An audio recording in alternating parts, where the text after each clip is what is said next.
여러분은 지구에 대해 얼마나 알고 계신가요? 우리가 마시고 있는 이 공기, 편하게 걸어 다닐 수 있는 땅, 이 모든 게 얼마나 대단한 건지 알고 계신가요? 지금 우리가 살고 있는 이 행성, 지구는 이 평범해 보이는 푸른 행성은 사실 우주 전체를 통틀어 봤을 때 굉장히 이상한 존재일지도 모릅니다. 지구는 태양계에서 액체 상태의 물이 안정적으로 존재하는 유일한 행성입니다. 하지만 이건 생각보다 매우 드문 조건이죠. 적당한 온도, 적당한 거리, 그리고 대기압까지 이 모든 게 절묘하게 맞아떨어졌기 때문에 가능한 일이죠.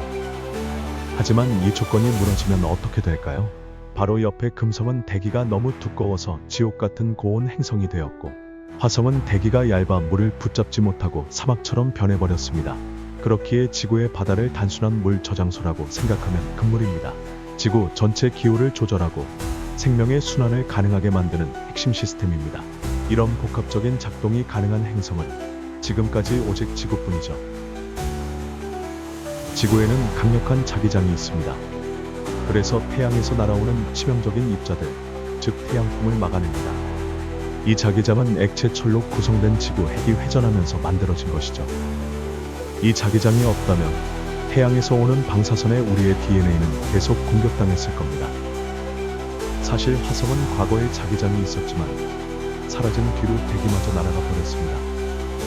지구의 자기장과 두꺼운 대기는 일종의 보호막처럼 작동합니다. 지상 생명체들이 안정적으로 살아갈 수 있는 이유는 이 보이지 않는 방패 덕분이죠. 지구에겐 엄청난 도움을 주는 친구가 있습니다. 바로 달이죠. 달은 지구의 자전을 안정화시켜서 계절을 만들고 바다의 물결을 조절합니다. 이게 없었다면 생명의 탄생 주기도 달라졌을지 모릅니다. 또한 달의 중력은 지구 자전축의 흔들림을 줄여줍니다. 이런 안정성 덕분에 지구의 기후는 장기적으로 큰 변화 없이 유지될 수 있었던 것이죠. 지구가 생명에 적합한 환경을 유지한 데에 달의 공헌은 절대적입니다. 현재까지 우리가 알고 있는 한 생명이 존재하는 행성은 지구 하나뿐입니다. 우주엔 수천억 개의 별과 행성이 있지만 생명의 조건을 갖춘 행성은 정말 드뭅니다.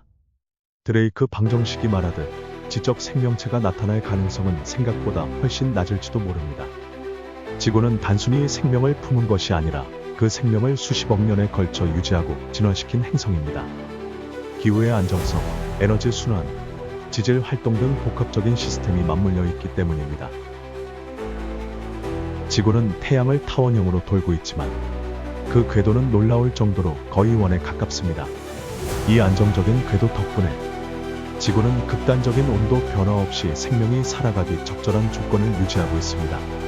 만약 공전 궤도가 조금만 찌그러졌어도 지구는 태양에 가까워질 때 불타듯이 타오르고 멀어질 때 얼어붙는 지옥과도 같은 곳이 되었을 겁니다. 지구는 현재까지 우리가 아는 한 판 구조론이 활발히 작동하는 유일한 행성입니다. 지각이 거대한 퍼즐 조각처럼 움직이며 화산을 만들고 산맥을 솟아오르게 하고 심지어 탄소를 순환시켜 기후를 조절하기도 합니다. 이 끊임없는 움직임은 생명체에게 에너지를 제공하고 지구 자체를 살아있는 행성으로 만듭니다. 지구는 위기를 겪으면서도 다시 회복해내는 놀라운 기록을 가지고 있습니다. 대형 소행성 충돌, 빙하기, 대멸종 사건, 그 모든 혼란 속에서도 지구는 다시 생명을 피워냈습니다. 그건 단순한 운이 아니라 수많은 자연의 균형 시스템이 놀랍도록 정교하게 짜여 있기 때문이죠. 이 모든 걸 보면 지구는 결코 보통의 행성이 아닙니다.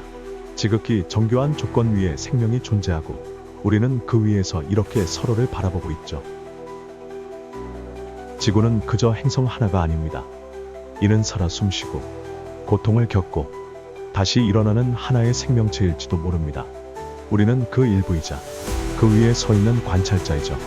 이곳은 사건의 지평선, 그리고 이 이야기는 끝이 아니라 시작입니다. 감사합니다.